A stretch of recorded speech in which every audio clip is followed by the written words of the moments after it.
Bonjour à tous, bonjour à toutes, bienvenue sur My UX Experience, la première chaîne YouTube qui ne parle que du basket 3-3. Alors aujourd'hui, deuxième partie de la vidéo avec Clément Payen. Rebonjour Clément. Rebonjour. La semaine dernière, Clément nous a présenté un petit peu son parcours dans le basket en tant qu'entraîneur et en tant que joueur. Et aujourd'hui, on va aller un petit peu plus loin avec lui sur la partie basket 3-3 en tant qu'entraîneur. Alors Clément, sur le 3-3, donc tu as dit que tu avais découvert ça, on va dire avec les nouvelles règles, le FIBA en 2017. Qu'est-ce que tu as aimé tout de suite dans le 3-3? L'ambiance générale d'abord, le fait que la première fois que j'ai été voir la Coupe du Monde en 2017, c'est vrai qu'on est arrivé, je sais pas, je vais dire une bêtise, on est arrivé à 13h et on est reparti à 19 sans s'être rendu compte qu'on avait passé la journée à regarder du basket. Donc vraiment l'enchaînement du show perpétuel, des matchs qui sont très courts et qui s'enchaînent avec à chaque fois des dénouements un peu qui peuvent être parfois assez fous. Hein, donc avec la règle des 21 points, enfin les règles adaptées du 3-3 rendent le show très vivant. Donc ça, c'est un truc qui m'a tout de suite accroché. Je me suis dit, enfin, dans un premier temps, je me suis vraiment dit, bah, moi, je veux l'organiser aussi. Je veux pouvoir monter des événements de ce type-là dans ma ville pour pouvoir, voilà, que les gens puissent le connaître de cette manière-là. Ça, Ouais. c'est vraiment quelque chose qui m'a animé dès le départ. Et puis ensuite, bon, après, on en parlera peut-être plus en détail après sur le jeu, le coaching, qui est complètement différent du 5-5, hein, de cette liberté un petit peu, de l'autonomie des joueurs, toutes ces choses-là, c'est vraiment des choses qui m'ont attiré dans cette discipline. Et alors, imaginons que quelqu'un ne connaisse pas le basket 3-3 et qui regarde cette interview, quelles sont pour toi les trois principales différences entre le basket 5-5 et 3-3? Oh, non, déjà le format le format de compétition déjà, c'est pour moi une des plus grosses différences.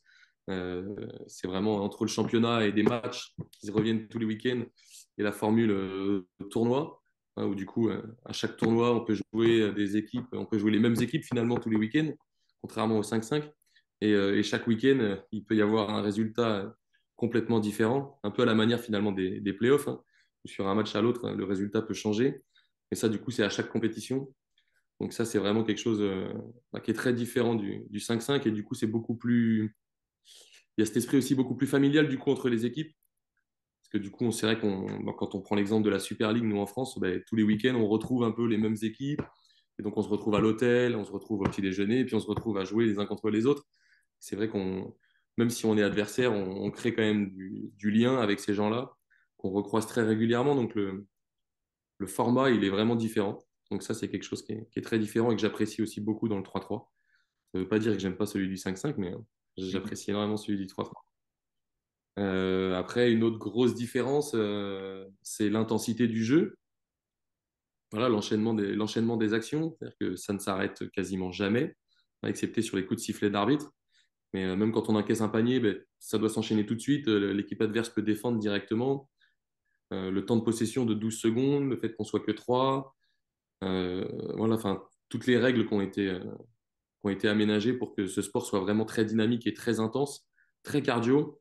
Donc ça, c'est une vraie différence entre le 3-3 et le 5-5, ce qui du coup amène aussi une prise de responsabilité des joueurs. Voilà. Là, je parle juste du point de vue basket, hein, même pas de l'extra basket, et vraiment sur le terrain. Donc, il y a aucun joueur qui peut se cacher ou de se dire qu'il n'a pas de responsabilité sur le terrain, c'est impossible. Beaucoup plus que dans le 5-5 où on peut avoir un peu plus des rôles définis. Voilà, donc ça, je trouve ça aussi, c'est une grosse différence entre les deux disciplines que je trouve intéressante. Ok. Et puis la dernière, je dirais quand même, non, vas-y, tu voulais rebondir. Non, non, vas-y, vas-y. Et la dernière, je dirais l'autonomie des joueurs pendant les matchs.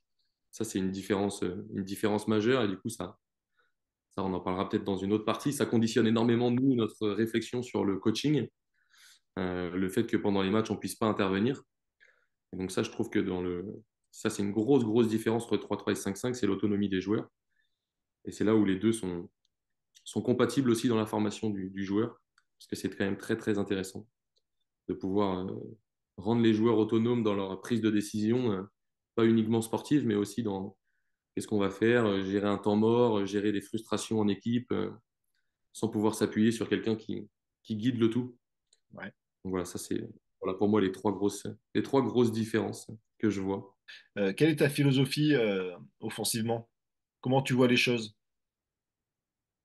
Moi, dès le début, en tout cas, j'essaie vraiment de déconstruire l'idée que le 3-3, c'est que du 1 contre 1. Dès qu'on parle avec des gens qui connaissent pas, entre guillemets, un petit peu le 3-3 ou qui sont pas vraiment dedans, qui le voient de l'extérieur, ils ont l'impression que c'est un sport de bourrin où en gros on donne la balle et puis c'est parti, ça enchaîne les dribbles et on fait du 1 contre 1. Donc déjà, c'est vraiment déconstruire cette idée. Et puis je l'ai vu chez les jeunes hein, quand on a commencé à en faire. Et là, avec les pros aujourd'hui, c'est pareil. Ils ressortent la balle en dribble et ils jouent leur 1 contre 1 tout de suite.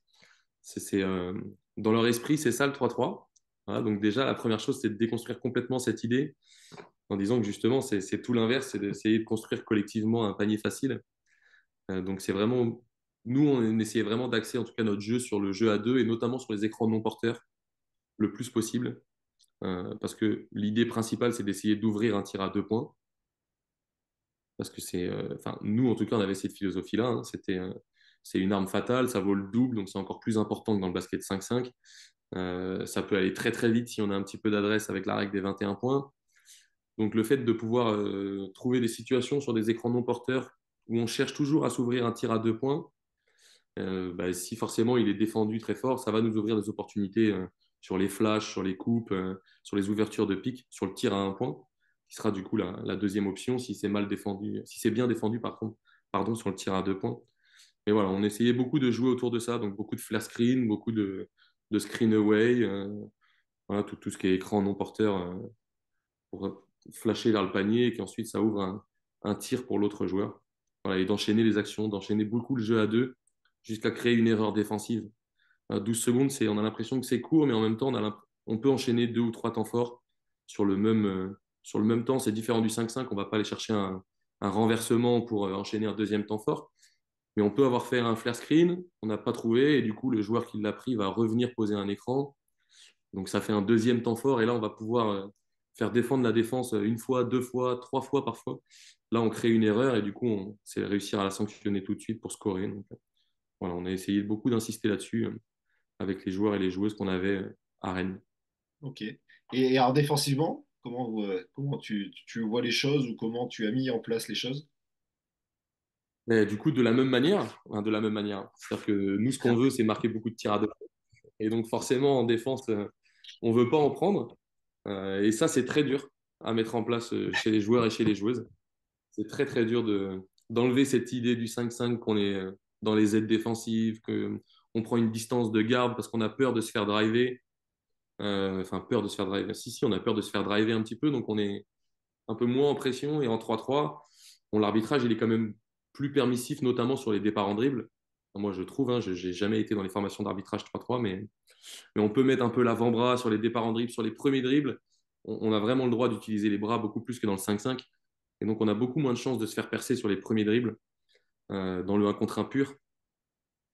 Et donc, voilà, ça, c'est compliqué à inculquer chez les joueurs et à changer dans les habitudes pour que vraiment on soit en pression sur la balle, qu'on ne laisse pas du tout d'opportunité de tir à 2 points, qu'on soit moins dans les aides aussi.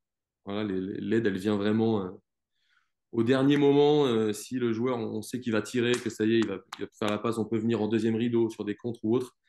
Mais sinon, voilà, on évite tout ce qui est drive and kick. Sinon, après, en 3-3, on est mort, on fait que courir après la balle. Donc, si on donne trop d'aide, c'est impossible dans le 3 contre 3 sur un demi-terrain complet. Donc voilà, c'est vraiment essayer d'empêcher l'adversaire de scorer à longue distance. Ok. Donc en gros, que ce soit en attaque ou en défense, l'idée c'est de déconstruire un petit peu les réflexes de 5-5 que les joueurs ont actuellement. Ouais, forcément. Voilà, c'est s'appuyer sur leur force qu'ils ont dans le 5-5, parce qu'ils ont forcément des forces techniques, c'est pas du post-up, la pose des écrans, le tir à 3 points, pour construire un petit peu bah, comment on va jouer, pour qui on va jouer. Mais par contre, sur certaines habitudes, ouais, c'est essayer de les faire switcher. Bon, Yann Julien, quand j'ai été un petit peu parler souvent du manteau du 5-5 et du manteau du 3-3, bon, c'est un petit peu ça. Il y a forcément des choses où il faut réussir à switcher, changer de veste, mais bon, ça se fait pas comme ça. Et des habitudes, ça se travaille. Et on n'a pas énormément de temps d'entraînement. Hein. On en parlera certainement plus dans la partie Rennes. Et, donc voilà, c'est réussir tournoi après tournoi à progresser sur ces petites habitudes. Eh ben, Clément, merci de nous avoir présenté un petit peu ta philosophie en tant qu'entraîneur de basket 3-3. Merci à vous de nous avoir suivis. Et puis, je vous dis à la semaine prochaine pour la troisième et dernière partie de l'interview de Clément sur l'équipe de Rennes 3-3. À la semaine prochaine et à bientôt. Bye.